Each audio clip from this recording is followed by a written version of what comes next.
মধ্যপ্রাচ্যের যুদ্ধটি যদি প্রলম্বিত হয় তাহলে তো আপনারা জানেন, একটা হচ্ছে স্ট্রেইট অফ হরমুজ প্রণালী দিয়ে যে সমস্ত জাহাজ আসে, সেই জাহাজ আসার পরিমাণ প্রতিদিন প্রায় 100 থেকে 105-10টি জাহাজ অতিক্রম করে। এখন সেটি একসময় শূন্যের কোঠায় নেমে এসেছিল, এখন 15টি করে জাহাজ যাচ্ছে। তো এটি একটি প্রতিবন্ধকতা, জাহাজ ভাড়া বাড়বে।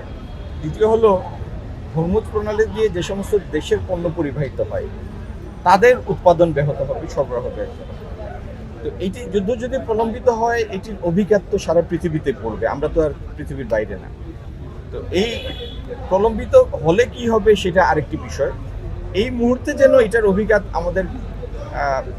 আমাদের মানুষের ক্রয়সীমার মধ্যে বা ক্রয় ক্ষমতার মধ্যে না পড়ে, সেজন্য সরকার বিভিন্ন উপশমমূলক ব্যবস্থা নিচ্ছে।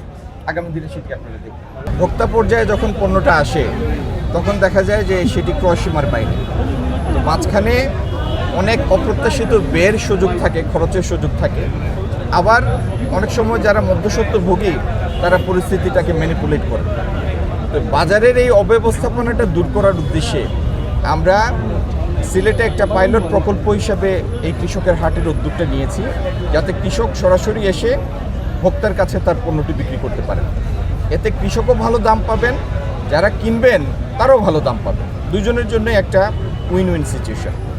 আর আজকের এই পাইলট প্রকল্পটিকে সফল করার জন্য সিলেটের জেলা প্রশাসকের নেতৃত্বে ইউএনও এবং কৃষি সম্প্রসারণ অধিদপ্তর অনেক পরিশ্রম করেছেন।